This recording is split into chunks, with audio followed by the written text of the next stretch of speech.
Considéré comme le plus grand fleuve de l'Antiquité, l'Euphrate renferme des événements historiques et des secrets qui dépassent la compréhension humaine. Cependant, quelque chose de terrible se produit avec ce fleuve. Chaque année qui passe, il devient de plus en plus sec et de nombreux peuples du Moyen-Orient souffrent déjà du manque d'eau de ce fleuve, qui a toujours été très grand et imposant. Le pire de tout, c'est que les pays baignés par l'Euphrate semblent ne pas être très préoccupés par sa situation et, dans certains cas, agissent même contre la récupération du fleuve. Mais que diriez-vous si je vous disais que cette situation de sécheresse de l'Euphrate n'est pas seulement une grave crise environnementale, mais fait également partie de l'accomplissement de certaines prophéties de la fin des temps? Dans cette vidéo, je vais vous montrer que le livre de l'Apocalypse révèle des informations étonnantes sur l'avenir de l'Euphrate, qui sont directement liées à l'Armageddon, c'est-à-dire à la bataille finale entre Jésus-Christ et Satan et ses démons. La sécheresse de ce fleuve est-elle un signe que nous sommes très proches de l'arrivée de l'Antéchrist? Que se passera-t-il pour l'humanité si l'Euphrate cesse d'exister? Je vais vous apporter ces réponses et d'autres à partir de maintenant. Mais avant de commencer, je vous demande de cliquer sur « J'aime », de vous abonner à ma chaîne et d'activer la cloche de notification, car je veux vous aider dans votre marche avec Dieu tous les jours. D'accord? Alors allons-y. Selon le livre de la Genèse, au chapitre 2, l'Euphrate est l'un des fleuves qui arrosait le jardin d'Éden. Ces eaux passaient par l'endroit que Dieu avait créé pour être la demeure d'Adam, Ève et de tous les animaux qu'il avait créés au commencement. Et déjà dans la Genèse, chapitre 15, nous voyons que le fleuve a été nommé par Dieu comme l'une des limites de la terre promise qui serait accordée aux descendants d'Abraham. Ainsi dit la parole du Seigneur. En ce jour-là, l'Éternel fit alliance avec Abraham et dit « Je donne ce pays à ta postérité, depuis le fleuve d'Égypte jusqu'au grand fleuve, au fleuve d'Euphrate. Ce fleuve prend sa source là où se trouve actuellement la Turquie. Il traverse la Syrie et l'Irak pour se jeter dans le golfe Persique.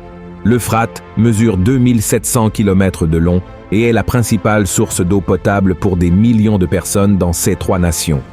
De plus, ces eaux sont utilisées pour irriguer les cultures et alimenter des centrales hydroélectriques qui produisent de l'électricité pour plus d'1 million de familles.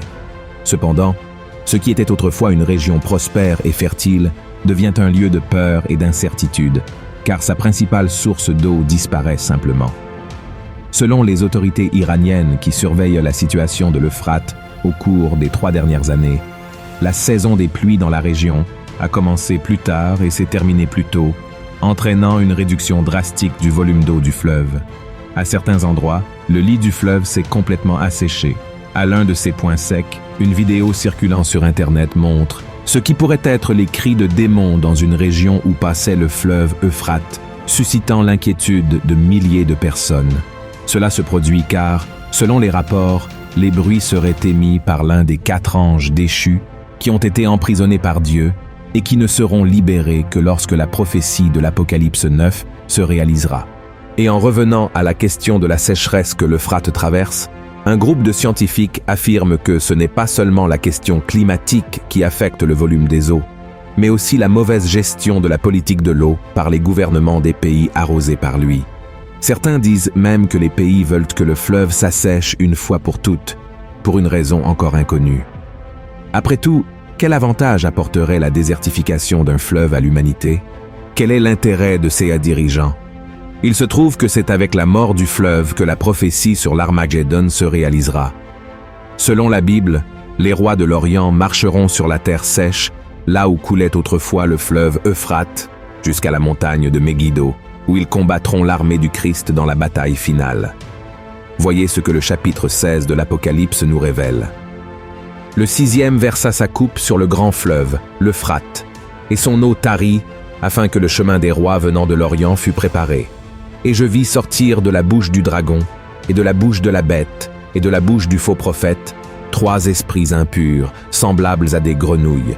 Car ce sont des esprits de démons qui font des prodiges, et qui vont vers les rois de toute la terre, afin de les rassembler pour le combat du grand jour du Dieu Tout-Puissant. En d'autres termes, lorsque l'Euphrate se desséchera complètement, la trompette sonnera, et les démons emprisonnés par Dieu seront libérés pour causer la destruction d'un tiers de l'humanité avec leurs 200 millions de soldats. Lisons ensemble ce que l'apôtre Jean a dit à ce sujet. Le sixième ange sonna de la trompette, et j'entendis une voix venant des 4 cornes de l'autel d'or qui est devant Dieu, et disant au sixième ange qui avait la trompette, « Délie les 4 anges qui sont liés sur le grand fleuve d'Euphrate. » Et les 4 anges qui étaient prêts pour l'heure, le jour, le mois et l'année, furent déliés afin qu'ils tuassent le tiers des hommes. Et cela ne s'arrêtera pas là, mes frères. Ce seront ces 4 esprits maléfiques qui mobiliseront les dirigeants de l'Occident pour marcher le long de l'Euphrate et combattre l'armée de Jésus. Cela indique que nous nous approchons de plus en plus de la fin des temps. Le processus de désertification de l'Euphrate a commencé il y a 35 ans et s'accélère. Et apparemment, l'esprit de l'Antéchrist opère déjà à travers la vie de ses dirigeants, les incitant à accélérer le dessèchement total du fleuve. Bien que l'Antéchrist n'ait pas encore été annoncé, son esprit influence déjà les cœurs des êtres humains, les poussant à faire le mal et préparant le terrain pour son arrivée. Ces déclarations ne sont pas les miennes, mais celles de la Bible elle-même. Voyons ce que l'apôtre Jean a écrit. Reconnaissez à ceci l'Esprit de Dieu. Tout esprit qui confesse Jésus-Christ venu en chair est de Dieu, et tout esprit qui ne confesse pas Jésus n'est pas de Dieu. C'est celui de l'Antéchrist, dont vous avez appris la venue, et qui maintenant est déjà dans le monde. C'est pourquoi je tiens à donner un conseil à nous tous. Nous n'avons pas besoin de nous concentrer uniquement sur les rumeurs de la construction du 3e temple à Jérusalem. Nous n'avons pas non plus besoin d'attendre l'annonce du grand accord de paix entre les principales nations et religions qui précédera le rapt de l'Église de Christ. Tout cela ne sera que l'aboutissement de ce qui se passe déjà aujourd'hui, bien sous nos yeux, y compris avec la sécheresse de l'Euphrate. Nous n'avons pas besoin de craindre l'Antéchrist, et encore moins la bataille de l'Armagédon, car la parole de Dieu nous assure que Jésus remportera la guerre contre l'ennemi et le jettera dans le lac de feu qui brûle avec du soufre, où il sera tourmenté pour l'éternité. Je comprends que tout cela puisse être effrayant, mais si nous remettons nos vies à Jésus-Christ et vivons selon sa parole, le Seigneur nous protégera au jour du jugement et nous emmènera vivre l'éternité à ses côtés dans la Nouvelle Jérusalem. Là, nous serons dans un royaume où il n'y aura ni peur, ni douleur, ni mort, ni larmes. Et vous n'avez pas non plus besoin de vous inquiéter de quand tout cela va arriver, mais plutôt d'être attentif à quel côté vous serez quand cela se produira. C'est pourquoi je vous invite à me suivre quotidiennement, car j'apporte des connaissances bibliques, des sujets pertinents, et je fais des prières quotidiennes pour vous fortifier. Amen. Si vous avez aimé ce message, partagez-le avec vos amis, votre famille, et abonnez-vous à ma chaîne. Que Dieu vous bénisse puissamment.